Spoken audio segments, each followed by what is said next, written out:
ito po yung puno namin. So, very maliit lang talaga siya. Makikita nyo naman po na pwede na po siyang i-harvest kasi medyo makinis na po yung kanyang balat.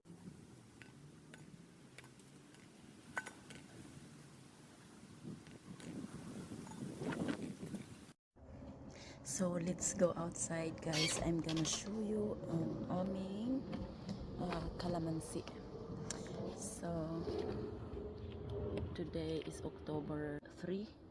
So, kung natatandaan nyo po, last 2 weeks, nag-video po ako ng calamansi na tinanim ko lang po dito.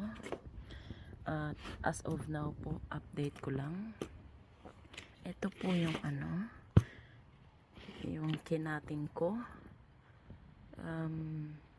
I don't really know if they will really survive until next year, but as of now, ito po yung dahon. At kung makikita nyo yung bulaklak niya, kung makikita nyo may maliit pa dyan na mga bunga kasi pinutol ko sila doon sa aking maliit na puno po. Ito po.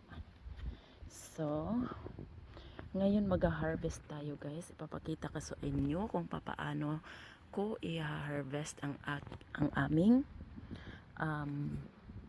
calamansi. Kasi ito pwede na itong i-harvest. Ayan. Ayan. Pwede nang i-harvest. So, kung makikita nyo, ang dami-dami niyang mga bulaklak ulit. So that means yung mga bulaklak na yan, after nyan, pag nalagas yan sila, ang kasunod nyan ay bunga po. So ito po yung mga bunga ngayon. So that means soon may may marami na naman siyang bunga. So papakita ko sa inyo kung paano ko po sila i-harvest. Okay? So kung nakikita niyo po, ito po yung puno namin. So very maliit lang talaga siya. So sa November 1 po ililipat po namin siya sa pot kasi nilagay lang namin siya dito sa garden namin kasi nung August ay umalis kami dito sa Germany. So that means wala pong magdidilig sa kanya. That's why tinanim namin siya dito para hindi siya matutuyo. So ganito po ako mag-harvest ng calamansi. Hindi ko po siya kinukuhang ganyan. Gagamit po tayo ng gunting at puputulin po natin siya ng ganyan. Yan po. Hindi ko siya pinuputol dito kasi may may bulaklak siya. Ganyan po. So that means po yung mga pinuputulan po natin ay maging na rin siya. So halimbawa ito po. So ito siya. Halimbawa ganito po siya. So puputulan natin siya dito para po yung dito or dito tutubo na naman siya ulit ng panibagong sanga para magkakaganito siya at magkakabulaklak siya ulit by next year. So saan pa ba? Ito okay na ito.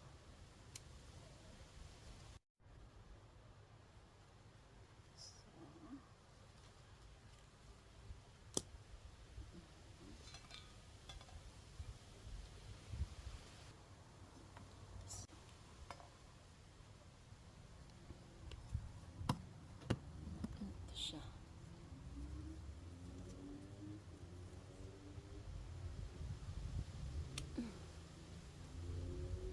Medyo lang po ng puno na ito, guys.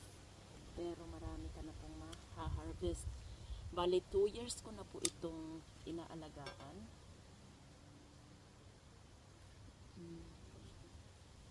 Dito tayo. Ang hirap nang walang magbi-video. Ako lang kasi mag-isa, so that's why.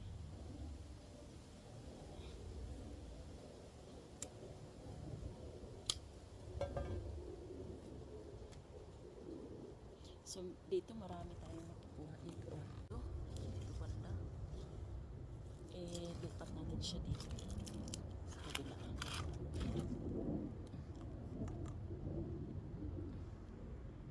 So, kung makikita nyo yung mga bulaklak, guys, yan po yung mamumulaklak. Yan po yung magiging bunga din by next year.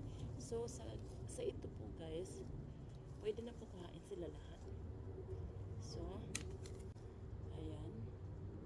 Makikita nyo naman po na pwede na po siyang i-harvest kasi medyo makinis na po yung kanyang balat. Kung nakikita nyo, makinis na po yung kanyang balat.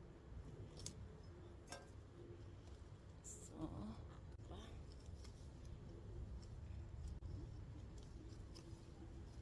So, gusto ko siyang putulin dito.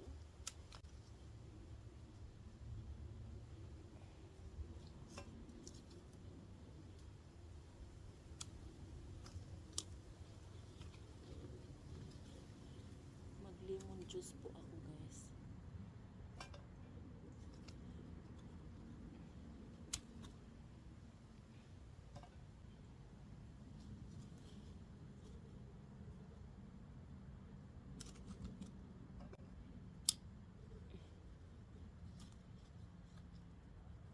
Ayan, ito siya dito.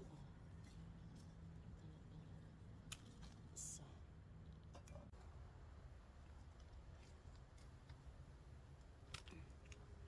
ayan. Ayan.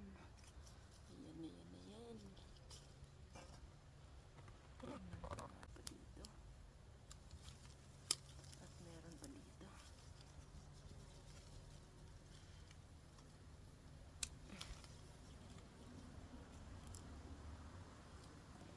Siyang maraming dito. Maraming bunga pa. Pero hindi pa sila pwedeng kuhain kasi medyo pa sila. Kung nakikita nyo, hindi pa sila matured. Kita nyo po ba yun? Yan, hindi pa po sila matured. So, ito pa yung mga matured na nakuha natin. Okay? So, hayaan muna natin yan sila dyan. Tapos, by next 2 weeks siguro, baka makapag-harvest ulit tayo dito.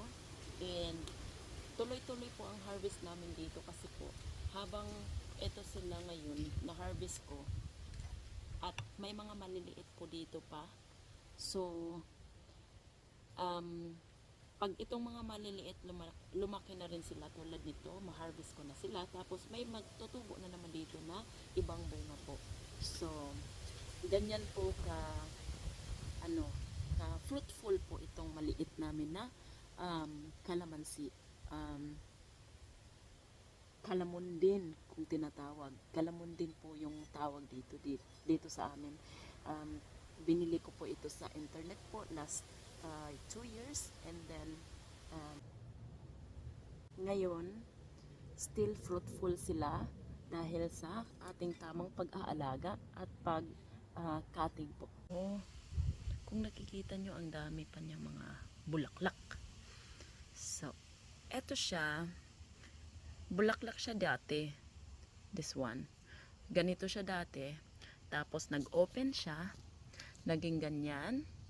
Tapos, naging na siya. Matured na siya yung bulaklak. So, natatanggal siya. Nang natanggal siya, naging ganito na siya. Ipapakita ko sa inyo. Meron marami dito. Ayan. Ito pa. May mga bago na naman silang maliliit na bunga kung nakikita nyo po. Ayan, ito bunga ulit. Ayan, kung makikita nyo, super liit, super cute. Tapos, lalaki pa yan sila. Ayan. O, diba? Yan po. Tapos, ito ngayon, ito siya. At saka yung pag-aalaga nyo rin sa puno nyo. Yan sila eh. Living things kasi ito. So, kausapin nyo. Tapos, hamos-hamusin nyo. Kumbaga, parang tao lang din to or parang anak nyo na rin. Tapos, ayan. Kaya bibigyan rin niya kayo ng maraming bunga. Kasi binibigyan nyo rin sila ng love and care. So, let's do some lemonade. maraming salamat po sa inyong panonood. Sana po ay nagustuhan nyo ang aking video. Please do like, subscribe, comment, and share. Sana po ay may na-learn kayo dito sa aking video at maraming salamat po sa inyong oras at hanggang sa huli. Bye-bye for now.